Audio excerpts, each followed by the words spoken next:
And you're the host. And you're the Don't get me. Wait, oh, are you starting now? That I will be looking into. Wait, stop. Yeah. Stop. Can we start all over again?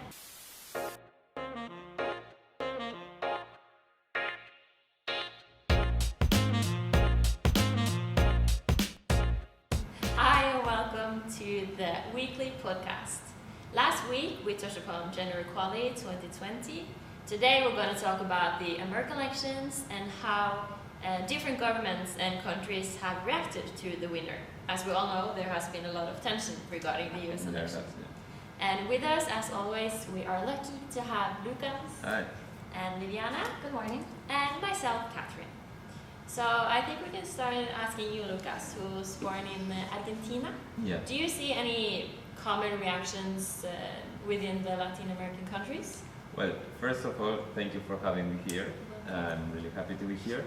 I don't know about Latin America specifically, but I have noticed that during these elections, many of the leaders around the world have used Twitter to discuss this topic. So you can see that now politics is being done through social media. We used to have more conventional methods, which they still exist, like speeches and press conference, etc.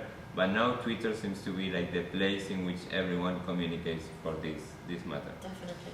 Yeah, and now when looking at specific countries, I can talk to you about Venezuela if you want. Go ahead. Yes. Yeah, so Venezuela, as you may know, is currently being governed by Nicolás Maduro. It's considered by many to be a dictatorship, which has a lot of problems with freedom, violation of human rights, etc.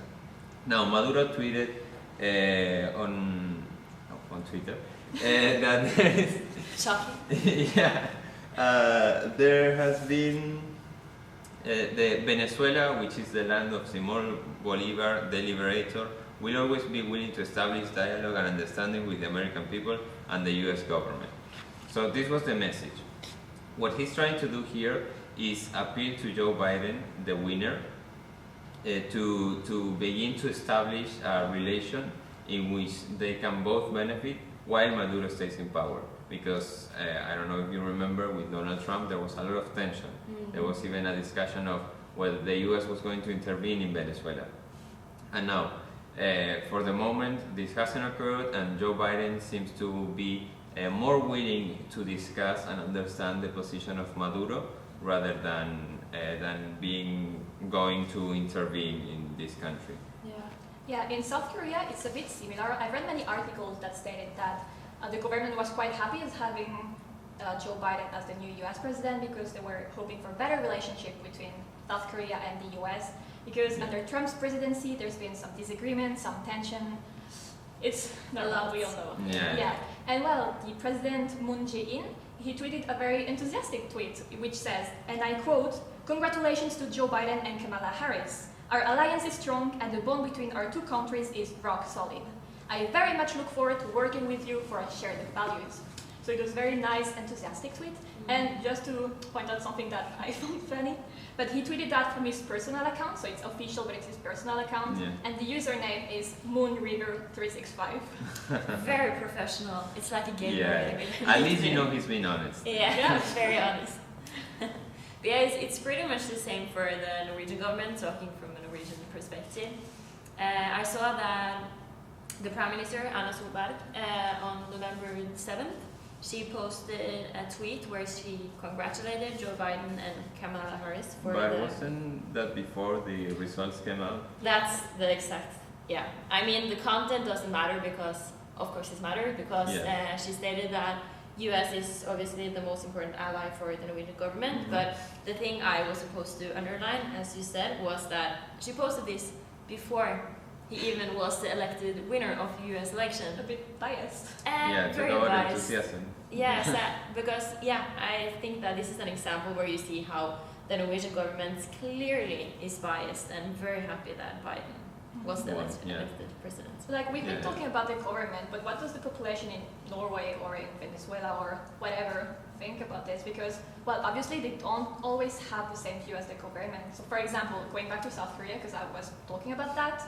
you know that one of the main issues is the relationship between North Korea and South Korea, and the US plays a very important role there. So, for example, there's no way you haven't heard about Trump meeting with Kim Jong-un several times. Best friends. Yeah, they were pretty close. So I found this survey that I found very interesting, and it's from a South Korean pollster called Real Matter, and basically they interviewed people and they asked if they believed that the relationship between the North and the South would improve or would worsen because of Biden, and half of the people that answered expected little change to be made, but what I found interesting is that 26% actually expected the relationship to worsen because of Biden. What? And why is With that? Biden?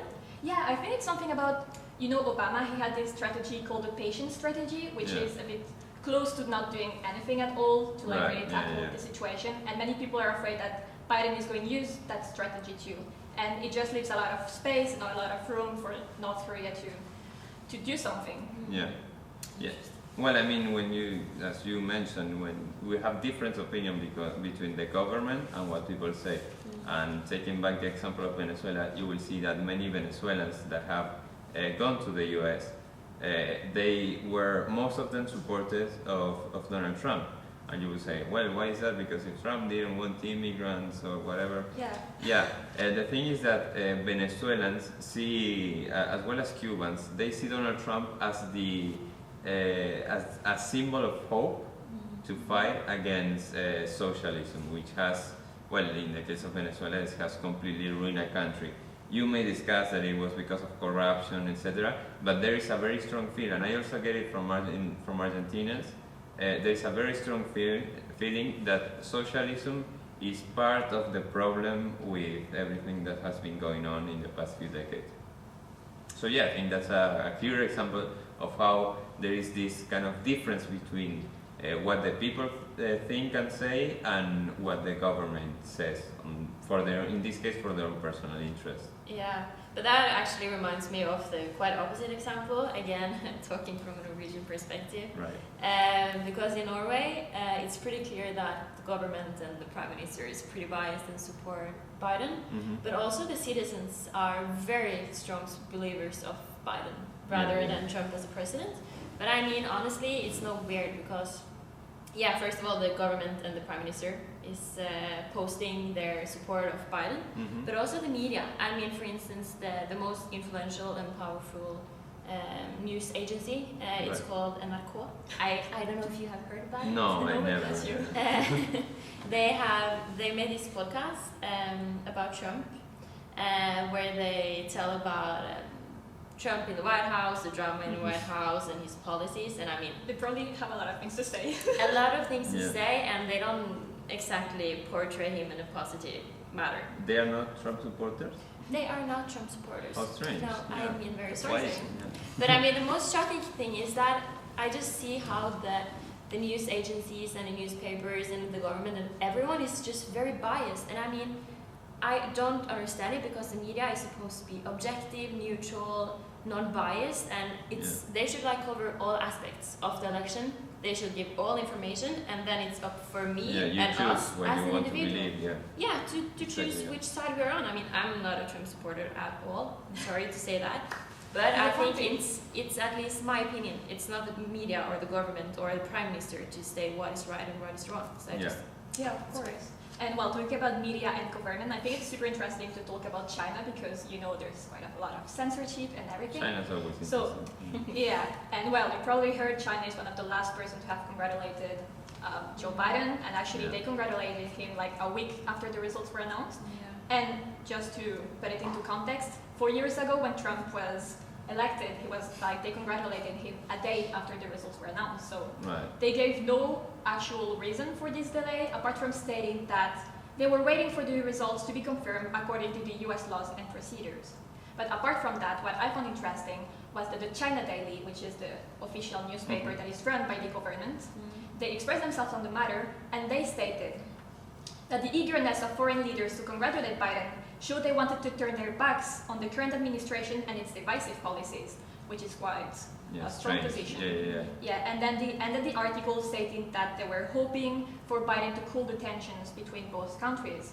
So I feel like it's a bit confusing what's happening in China because it's difficult to see if they're supporting Trump or more Biden. I don't think they would support Trump. Yeah. But yeah, I mean, when you were talking before about taking your time to congratulate the winning candidate, Jair Bolsonaro, the president of Brazil, hasn't said a word yet. Nothing? No, about this topic. Do you think he have a will? His best friend just lost, so I don't think I don't think that he will be talking about it. But yeah, I mean, you can see. I think that the main reason might be that, because Jair Bolsonaro used to follow kind of Trump's ideology. In my opinion, he would take it a step further. Like, he was way too conservative. He was a populist as well. They were both climate change deniers. Which that particular aspect is very important, because Biden has even discussed the possibility of applying sanctions on the Brazilian government. He's not gonna like that. Yeah, no, definitely not. I think that he would prefer to have Donald Trump in office. Yeah, his best friend. Yeah, Yes. 100%. So yeah, I just find that's a very interesting example of how politics has taken like this, diplomacy in particular has taken like this very weird shape, with social media and Twitter, that some people may not even decide to pronounce themselves on such an important matter. Yeah.